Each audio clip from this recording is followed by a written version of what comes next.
brought to you by Silver Pumps.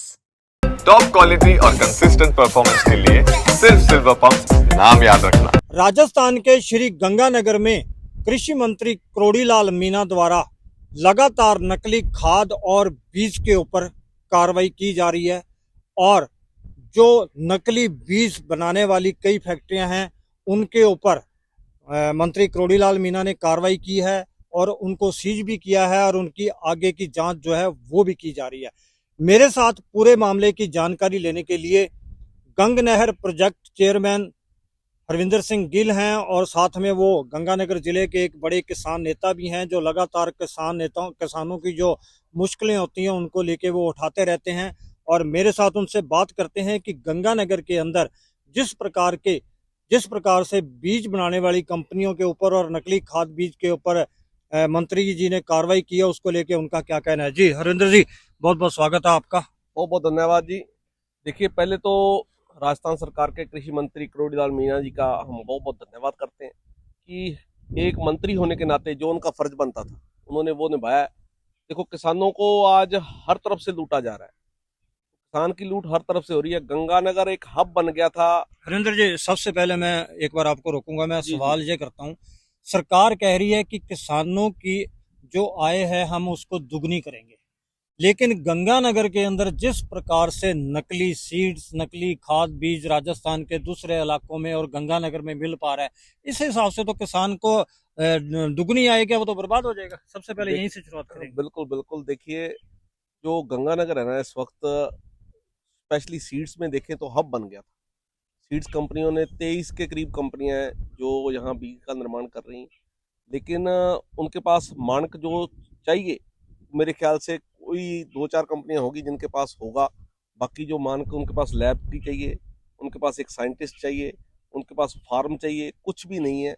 सीधा वो क्या कर रहे हैं, किसानों को बीज दे रहे हैं, किसान फसल बना के वापस उनको दे रहा है और उनको वो रंग लगा के वापस ही किसानों को भेज रहे हैं। जो 4 महीने वो फसल को संभालते हैं, उस फसल को सिर्फ आप देखें कि जो दवाई लगा के रखनी है, सल्फास लगाते हैं, सल्फास लगा के चूहों और दीमक से बचा के वो उसी सारी सामग्री वो किसानों को वापस 20 या 50 गुना दाम पे वो बेच रहे हैं।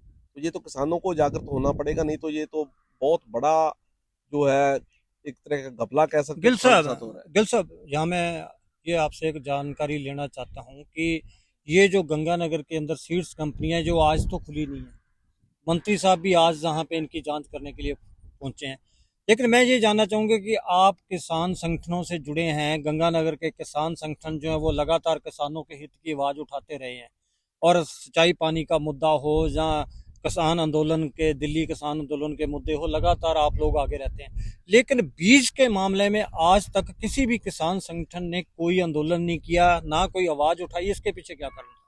देखिए, मैं आपकी जानकारी के लिए बता दूं कि ग्रामीण किसान मजदूर समिति जीकेएस की तरफ से ये बहुत बार आवाज इसके लिए, केवल बीज के लिए नहीं, मैं आपकी जानकारी के लिए बता दूं, हमने पेस्टिसाइड के लिए भी उठाई है कि नकली पेस्टिसाइड बाजारों में आता है, उसकी भी जांच होनी चाहिए। इसके लिए हमने लैब्स का भी पता किया था, यहाँ कोई लैब ही नहीं है जो उस पेस्टिसाइड को चेक कर सके। पेस्टिसाइड का अगर आप देखें तो उस पर जो रेट लिखा होता है, जो उसका मैक्सिमम प्राइस है, वो कई गुना ज्यादा लिखा होता है, जो किसानों को सीधा सीधा ठगी का एक रास्ता है। मैं मंत्री महोदय की जानकारी के लिए ये भी बताना चाहूंगा कि इस पर भी रोक लगनी चाहिए। पेस्टिसाइड जैसे दूसरी सभी वस्तुओं पर मैक्सिमम जो रेट लिखा होता है वही लिखा होता है जो कि बाजार से जो कस्टमर से लेना है, लेकिन पेस्टिसाइड पर किसी भी आप दवाई पर देखें तो पेस्टिसाइड पर कई गुना ज्यादा रेट लगाया जाता है और मन मर्जी का रेट दुकानदारों द्वारा वसूला जाता है। उस पर भी रोक लगनी चाहिए। देखो, पेस्टिसाइड में किसान की लूट, खाद में किसान की लूट, बीज में किसान की लूट, पानी किसान को मिल नहीं रहा, हर तरफ से किसान को मार ही मारा है। अगर देखा जाए तो ये जो कदम करोड़ीलाल जी ने उठाया है, तो इसको देखिए, काम तो वही है कि अगर उसको सिरे चढ़ाया जाए। अगर इन्होंने ये कार्रवाई जो बनती है इनके खिलाफ, मैं कहता हूं कि जिनके पास कुछ भी नहीं है, जो किसानों को इतने लंबे समय से लूट रहे हैं, इनकी जो प्रॉपर्टी है, जो है, सारा कुछ वो सीज होना चाहिए और इन पर सख्त से सख्त कार्रवाई होनी चाहिए जो किसानों से सीधी सीधी ठगी कर रहे हैं। गिल साहब, 2 साल हो गए लगातार गंगानगर जिले में बीटी कॉटन का डुप्लीकेट बीज होने की वजह से किसानों को गुलाबी सुंडी का सामना करना पड़ा।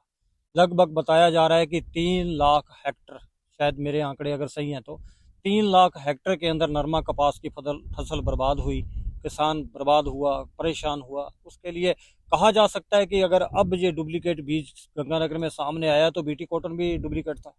बीटी कॉटन देखो, हाइब्रिड के नाम पे ना ये सारा बहुत बड़ा गोरखधंधा है जो कि किसानों से किया जा रहा है। हाइब्रिड सरसों के नाम पे कई गुना 1 लाख रुपए क्विंटल सरसों किसान को पड़ती है, जो किसान को बीज के नाम पे दी जाती है। उसके बाद ग्वार का देख लो, ग्वार आज 500 550 रुपए किलो बिक रहा है। वही ग्वार आप घर का रखें। मैं अपनी जो भी खेती हम करते हैं, मेरा 70% बीज मैं घर का ही मोस्टली को ट्राई करता हूँ कि घर का रखूँ और उसी को यूज करूँ। उसी को दवाई लगा के आप उसको ट्रीट करके वही बीजें, तो वही बेस्ट है। ये बाजार से लुटने से तो बेहतर है।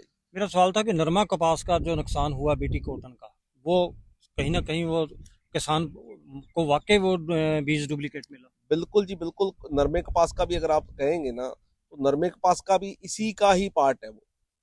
बीज नकली अगर नकेल होती तो कोई भी ऐसा बीज बाजार में आता ही ना, किसी की हिम्मत ही ना पड़ती कि वो अपना ब्रांड बनाए। सिर्फ नाम दिया, भगवान के नाम का वो कोई नाम देते हैं कंपनी को, और कंपनी खड़ी करके वही बाजार से बीज खरीद के वो किसानों को लूट रहे।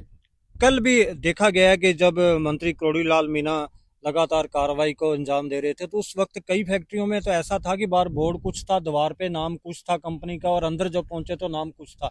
ये क्या खेल है? देखो, ये यही तो बात है ना कि पैकिंग जो अवधि पा रहा है वो भी, उसको भी उसके साथ भी खिलवाड़ किया जा रहा है। पिछले साल जो पैकिंग किया उसको दोबारा पैकिंग करना और रंग लगा के करना, जिसको कि गाउचो वगैरह से प्रॉपर सीड ट्रीटमेंट से ट्रीट करना चाहिए था, वो वैसा कुछ भी नहीं किया जा रहा। अगर मानक सारा कुछ, सरकार को यही तो चाहिए ना। अगर सरकार वास्तव में चाहती है कि किसानों का नुकसान ना हो, सरकार को क्या करना है, चेकिंग ही तो करनी है। पेस्टिसाइड की भी करे। पेस्टिसाइड में भी बहुत ज्यादा किसान की लूट होती है।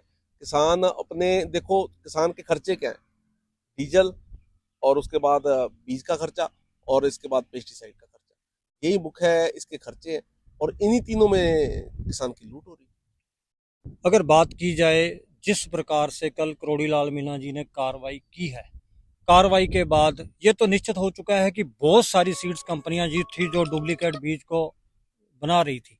अब आप उस कार्रवाई को कैसे देखते हैं? क्या कार्रवाई होनी चाहिए उन लोगों के ऊपर? देखिए, हम तो एट प्रेजेंट एक किसान संगठन की तरफ से, जीकेएस की तरफ से भी देखूं और एक परियोजना अध्यक्ष की तरफ से भी निगाह से भी देखूं, मैं तो इसे बहुत पॉजिटिवली ले रहा हूं कि वास्तव ये सरकार का बहुत पॉजिटिव कदम है। क्रोड़ीलाल मीणा जी ने बहुत ही एक हिम्मत वाला काम किया है, लेकिन ये इसे अंजाम तक पहुंचाए। बात तभी है, जो जो यहाँ जहाँ खामियां पाई गई हैं उन सभी कंपनियों के खिलाफ सख्त से सख्त कार्रवाई होनी चाहिए, ना कि उसे ठंडे बस्ते में डाला जाना। ये इतना बड़ा यहाँ पे गेम चल रहा था, और क्या लगता है कि गंगानगर का जो कृषि विभाग था वो सोया हुआ था? बिल्कुल जी, कृषि विभाग तो सोया हुआ था। अगर नहीं सोया होता तो ये काम होता ही नहीं। आपने ये सवाल किया था कि किसान संगठन क्या कर रहे थे। किसान संगठनों ने, आपको मैं याद बता दूं, पिछले 3-4 सालों में आंदोलनों में ये बात पेस्टिसाइड वाली तो बहुत बार रखी, और उस पर आज तक कोई कार्रवाई नहीं हुई। पेस्टिसाइड भी बहुत बड़ा घपला है। जैसे बीज का, सीड्स का है, वैसे ही खाद का है, और वैसे सेम ही इससे ज्यादा बड़ा है पेस्टिसाइड का। पेस्टिसाइड के नाम पे भी किसान की बहुत ज्यादा बड़ी लूट हो रही है। स्पेशली जो उस पे रेट लगा होता है ना, मैं तो बड़े लंबे समय से इस बात के लिए कह रहा हूँ कि वो रेट वही होना चाहिए जिसपे वो जो बिक्री मूल्य है वही उस पे अंकित होना चाहिए, ना कि उससे 10 गुना ज्यादा रेट अंकित होना चाहिए, जिससे कि आम किसान ठगा जाता है। गिल साहब, जो बीज तैयार हो रहा है उसके लिए क्या प्रोसेसिंग होती है, क्या उसके ग्रेड होते हैं, और कैसे उसको जो लैब टेस्टिंग है उसकी की जाती है? गंगानगर में लैब हैं या नहीं है, इसके पीछे थोड़ी जानकारी दे पाएंगे? मैंने तो जो कल से देख रहे हैं, जो जहां तक मेरी जानकारी है, गंगानगर में किसी भी सीड फार्म के पास कोई मानक लैब नहीं है। उसके लिए प्रॉपर साइंटिस्ट होते हैं, वो बीज की चेकिंग करते हैं कि बीज का जर्मिनेशन कितना हो रहा है, कितना है, और उसका बकायदा जो फार्म होता है, फार्म में भी ये क्या करते हैं, सिर्फ किसान को बीज देते हैं, किसान उसको बीज को लगाता है और उसके बाद सीधा उनको वापस देता है, उसको पैकिंग करके ये देते हैं। और इसका जो सही है, जो फाउंडेशन का इसका जो सीड है, वो किसान को दिया जाता है। जिस फार्म में लगता है, बकायदा उसका चेकिंग होती है बार बार कि इसमें जो कोई मिक्सचर तो नहीं है, कैसा है बीज या कैसा वो है। इनके पास बाकायदा फार्म आप खुद के भी होने चाहिए। ये तो किसानों को दे रहे हैं और वहां से वापस पैकिंग करके पैकिंग की पेमेंट ले रहे हैं सर। सैकड़ों की संख्या में आज बीज को कलर करने वाले ड्रम जो थे वो रंग से भरे हुए पाए गए। वो क्या, कैसे रंग को प्रोसेस करते हैं, क्या रंग, किस प्रकार से रंग बीज पे किया जाता है? देखो, सीड को ट्रीटमेंट करने के लिए मोस्टली गाउचो वगैरह का यूज होता सर, है। रंग की कहाँ जरूरत पड़ी उसमें? मैं वही तो बता रहा हूँ ना, जैसे गाउचो लगता है। गाउचो जब आप सीड को गाउचो से ट्रीट करते हैं ना, जो सीड ट्रीटमेंट है एक तरीका, उसको करने से वो रेड कलर आता है। तो वो क्या करते हैं, गाउचो पड़ता है बहुत महंगा, गाउचो लगाने की बजाय वो कलर यूज कर लेते हैं कि इसको ऑलरेडी ट्रीट किया हुआ, बाकायदा वो ट्रीट नहीं करके उसको सिर्फ कलर दे देते। ये है खेल इसका। तो जो वो बीज जब मार्केट में आता है, किसानों के पास पहुंचता है, आज क्रोडीलाल मीना जी भी ये कह रहे थे कि 50 रुपए किलो का मोठ लेके उसको कलर करके फिनिशिंग करके 500 रुपए किलो बेचा जा रहा है। देखो, उससे एक तो है सीड ट्रीटमेंट, गाउचो लगाओगे उससे उसकी जर्मिनेशन बढ़िया होगी, उसको फंगीसाइड नहीं लगेगा, उसको कोई कीट पतंगे नहीं खाएंगे। ये जो कलर लगाते हैं, इससे उल्टा फायदे की जगह नुकसान है। उससे जर्मिनेशन कम होगा और किसान की सोच दिमाग में ये रहता है कि इसमें फंगीसाइड नहीं आएगा, कुछ भी नहीं आएगा, वो उल्टा ज्यादा असर होता है। उसके बाद वो दवाई यूज नहीं करता इसी लेखे में कि ठीक है जी इसमें ट्रीटमेंट मैंने कर दिया, पर लेकिन उसका किसान को सीधा सीधा नुकसान हो रहा है। कल जब कई जो सीड्स बनाने वाली कंपनियां हैं उनके मालिकों से हमारी बात हुई, उन्होंने कहा कि मंत्री खाली रॉ मटेरियल देख रहे हैं और उसको नकली बीज बता रहे हैं। ऐसा नहीं है। देखो, अगर कंपनियों के पास वास्तव में ही है, आज मैंने जो सुना है खबरों के माध्यम से मेरे को पता चला है कि पेस्टिसाइड और बीज निर्माता सभी कंपनियों ने, जो इनकी यूनियन है, इन्होंने सारा राजस्थान में दुकानें बंद कर दी हैं अगले 3 दिनों के लिए। देखो, अगर ये जो भी नकली को जो गलत कर रहा है, अगर उस पर कार्रवाई होती है तो उसके खिलाफ ये अगर एक साथ एक होंगे तो किसान भी एक इकट्ठा होने के लिए तैयार बैठे। तो हम भी इनका बहिष्कार करेंगे कि ये जो गलत हो रहा है, आप उसको गलत को गलती कह रहे हैं, हम ये तो नहीं कह रहे। अगर किसी के पास प्रॉपर है, प्रॉपर उनके पास फार्म है, उनके पास लैब है, उनके पास साइंटिस्ट है, वो प्रॉपर बीज दे रहे हैं, तो उसके लिए मना कौन है? किसान खरीद रहे हैं। कार्रवाई हम किस पे कार्रवाई की मांग कर रहे हैं? जो गलत कर रहा है, जिसके पास फार्म नहीं है, जिसके पास लैब नहीं है, जिसके पास साइंटिस्ट नहीं है, उसी को तो हम कह रहे हैं कि उनके खिलाफ तो कार्रवाई होनी चाहिए ना। जो किसान से सिंपल बीज खरीद के सिर्फ उसको सल्फास लगाने के लिए, सिर्फ एक सल्फास लगा के उस बीज को 4 महीने बचा के किसान को रंग के दे रहा है और उसके 50-50 गुना पैसे ले रहा है, वो तो सरासरी धोखा है ना किसान के साथ। मेरा आखिरी सवाल, गंगानगर में बीज के अलावा जो खाद पेस्टिसाइड की आपने बात की है डुप्लीकेट, इन पे अब तक कितनी कार्रवाइयां हुई हैं? हमने तो कोई सुना नहीं। देखो, हर एक विभाग का, स्पेशली एग्रीकल्चर डिपार्टमेंट का ये फर्ज बनता है कि वो जब भी दुकानों पे टाइम टू टाइम जाके खाद की, बीज की, पेस्टिसाइड की सैंपल ले, उन सैंपलों की बकायदा लैब से चेकिंग हो। हमने पेस्टिसाइड के लिए, आप कह रहे थे ना कि हमने पेस्टिसाइड के लिए काम किया था, एक बार हमने प्लान भी बनाया था कि सभी पेस्टिसाइड की दुकानों से सैंपल कलेक्ट करके और चेक कराए जाए। आप ये देखिए कि यहाँ गंगानगर में जो एक ही सरकारी लैब है अपने डीएवी स्कूल के सामने, हम वहाँ गए थे, तो उनके पास है ही नहीं प्रॉपर जो जिससे चेकिंग हो सके पेस्टिसाइड की सभी की। उनके पास वो है ही नहीं, मशीनें नहीं है जिससे चेकिंग। उन्होंने हमें कहा कि आप जहाँ तो दिल्ली जाइए, जहाँ आप बीकानेर जाइए, वहाँ से जाके होगा। तो वहाँ भी पता किया, हमें पूरा सोर्स ही नहीं मिला। नहीं तो हम पूरा तैयार थे कि इनके खिलाफ एक बड़ा अभियान चला के सभी पेस्टिसाइड की चेकिंग की जाए।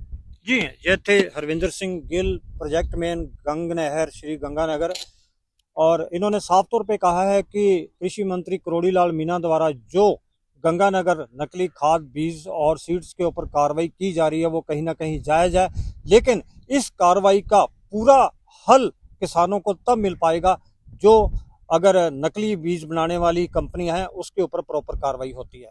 हरनेक सिंह,